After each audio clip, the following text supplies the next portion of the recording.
सब ठीक तो बानू?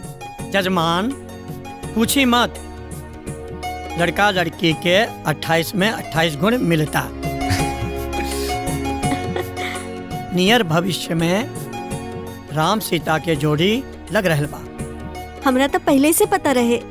तो ठीक बा, समधी जी के फोन करके बता देत पानी। हाँ, अब अहिए से हल्दी के रस्म शुरू कर दिया जा। अरे सपना बेटी जा मोबाइल तो ले आवा। जी बाबूजी। ये कुंडलिया आपन भगवान के मंदिर में वहाँ रख दी। अच्छा लावा बेटा। आज से आप शुभ विवाह की तैयारी शुरू करी।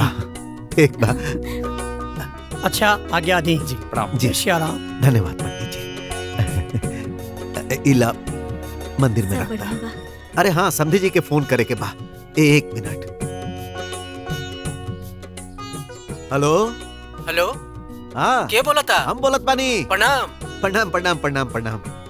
आई सूचना देबे के बा कि सब गुण कुंडली में मिल गइल बा।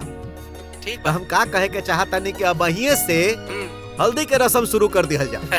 जी जी जी। हाँ, रुआ के भी बधाई हो। प्रणाम प्रणाम प्रणाम।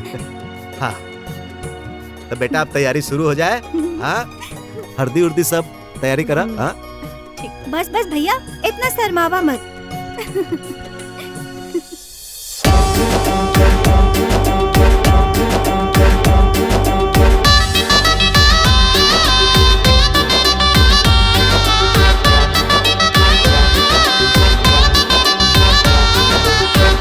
हरदिया लगावा सखी, सुमंगल गवाए सखी, पोरे पोरे लगा के गोरे बनावा सखी।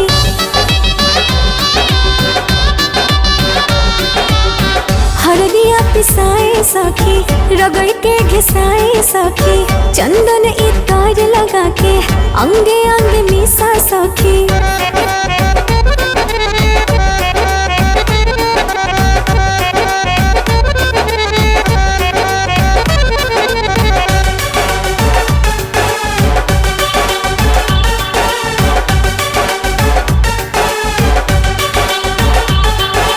लागे न जादू टोना के हो के लागे न नजरिया हो। लागे न जादू टोना के हो के लागे न नजरिया हो। पियर साड़ी में दुल्हन लागे जैसे उगल जुड़िया हो।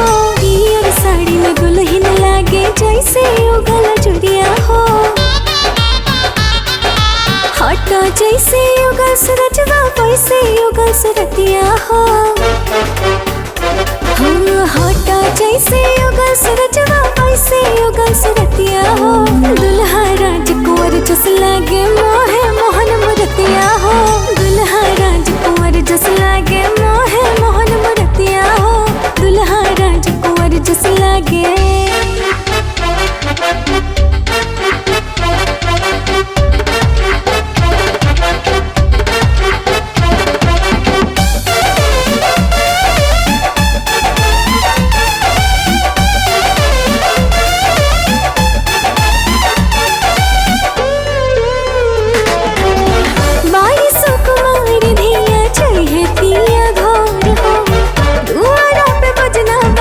चौके को हो बोर हो।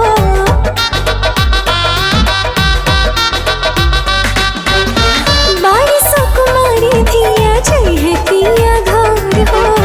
दुआरा पे बजना बाजे चौके को हो बोर हो। घर भर पूरा परिवार सबके देख के जुड़ाई छतिया हो। घर भर पूरा परिवार सबके देख के जुड़ाई छतिया हो। दुल्हा राजकुंवर जस लागे मोहे मोहन मूर्तिया हो। दुल्हा राजकुंवर जस लागे मोहे मोहन मूर्तिया हो। दुल्हा राजकुंवर जस लागे।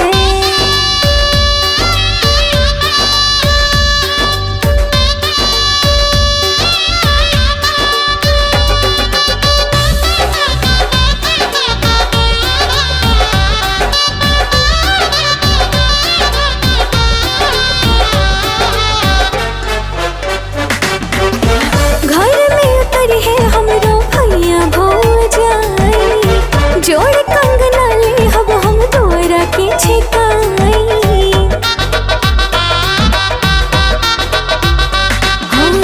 घर में उतरी है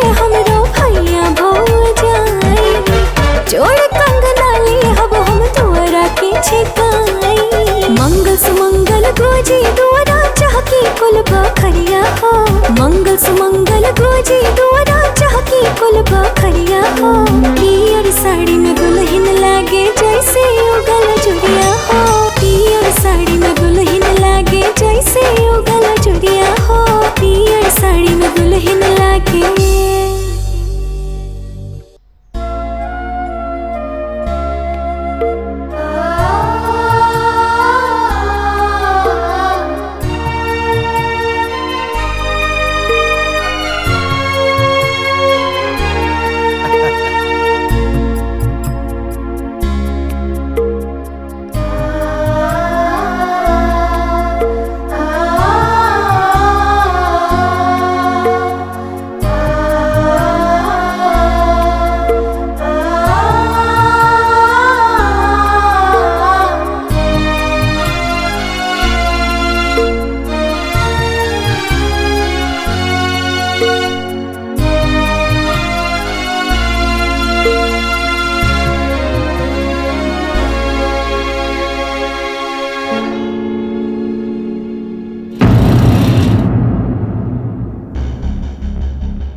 अरे साले साहब, तू एजा का करता ना?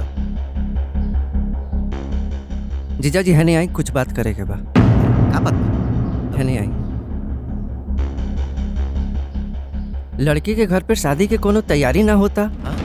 लागत शादी ना हुई, हमरा ओकरा बारे में जानकारी ना बा। इका कहा था तू? हाँ का भइल जी?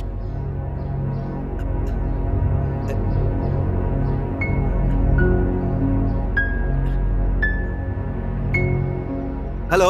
हाँ हेलो, बोली। अरे समधी जी, ये सब का सुनता नहीं? देखिए हम ये शादी नहीं कर सकी ना। वो देखा। जौन लड़का की उम्र 35 साल हो गइल बा और ओकर हर बार शादी टूटता रहला कोनो न कोनो वजह से, ठीक है ना? हम ना कर सकेनी। पूरे गांव जवार सबके पता बा कोनो न कोनो कमी आपका लड़का में जरूर होई, तब कोनो रिश्ता वाला टूट जाला। हमरा के माफ कर दी। लेकिन हम बारात लेके दुआरे पे खड़ा बानी, अब हम कहा करी बताई? अब देखी देखी, अगर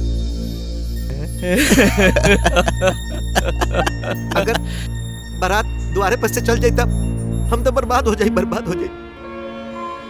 अरे सुनी सुनी सुनी दीनदयाल जी, बारात अब ना हम मिलता का कर सकेनी? बहुत देखिए अब शादी तो हो ना पाई। बहुत बेइज्जती हुई हमारी बेटी अगर आपके घर में बहू बन के पूरा जाई इज्जत तब फिर सम्मान कैसे रह पाई सुखी? सब मिट्टी में मिल जाए। माफ कर दी हमरा के। हम रवा से हाथ ठीक जोड़ता बा, है। हम समझ गए नहीं, हमरा- लेकिन हम ना कर सके नहीं, मजबूर बनी। बाबा बारात लेके आए थी। समझी जी, हम राउर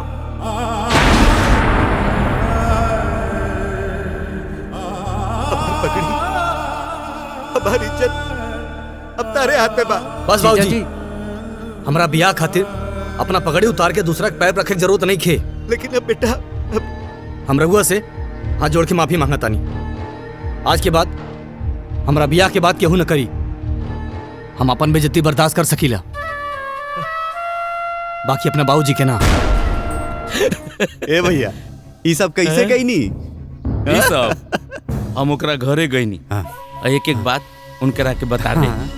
ओकर तो दिमागे उड़ गइल रहे। असल ऐसन भी हो सकेला, फिर ब्याह टूट गइल, कैंसिल हो गई। अच्छा, देख देख देख। चल चल आवा। अब हमारा का बियाह से नहीं करे के बा। बस बस, आवा तानी। इतना जोर जोर दरवाजा के पीटता हो? नैना बिटिया। हाँ चाची, गोड़ लगा। खुश रहा। आवे में कोनो तकलीफ तो ना भइल ना? चाची, कोनो तकलीफ ना भइल। चला आओ बैठा। तू एजा बैठा बेटा, हम तोहरा खातिर पानी लेके हाँ। आवता नहीं।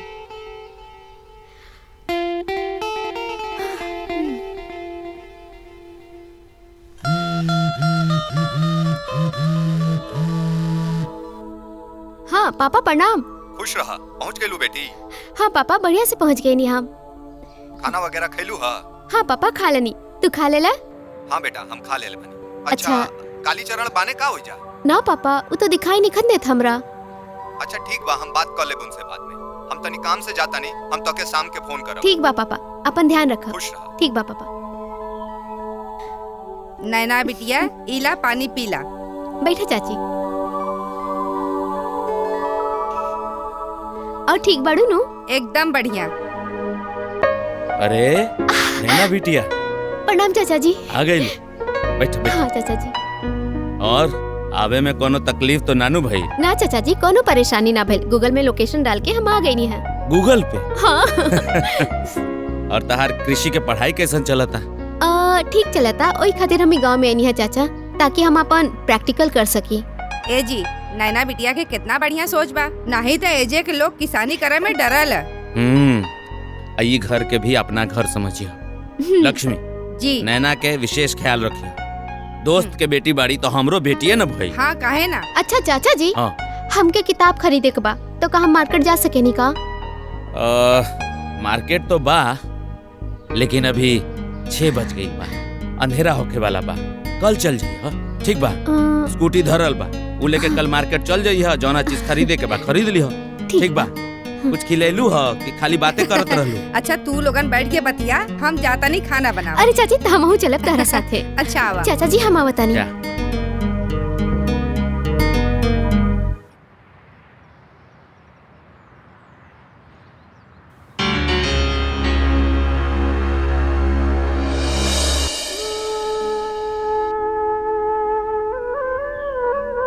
का भइल बाबूजी?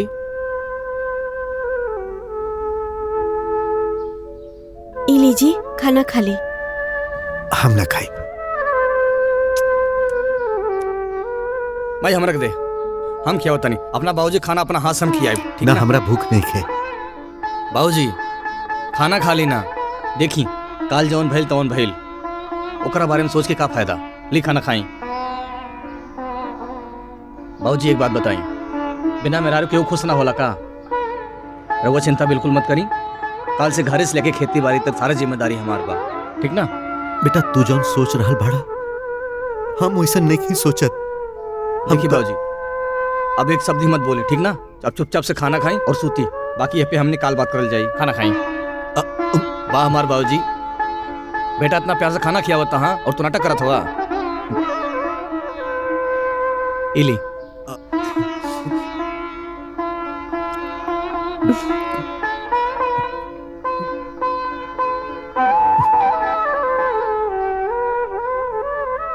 तो खा। ये भइल ना बात। खा रहल बानी।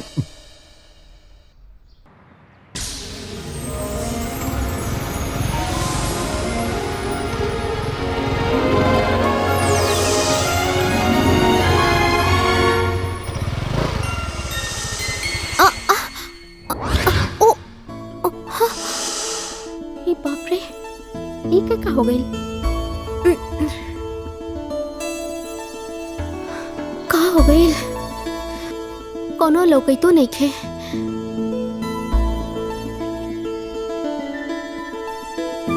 ए भैया देखा ना, स्कूटी के का हो गई बा? कैसन पागल है?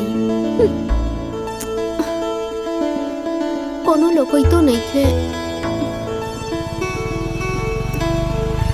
रुका रुका रुका, एक्चुअली हमारी स्कूटी खराब हो गई बा, मार्केट तक छोड़ दे बका। अच्छा तोरा लौकत नहीं खे? हम दूजन पहले ही से बानी, तोरा अपना कपारे बैठा ली का?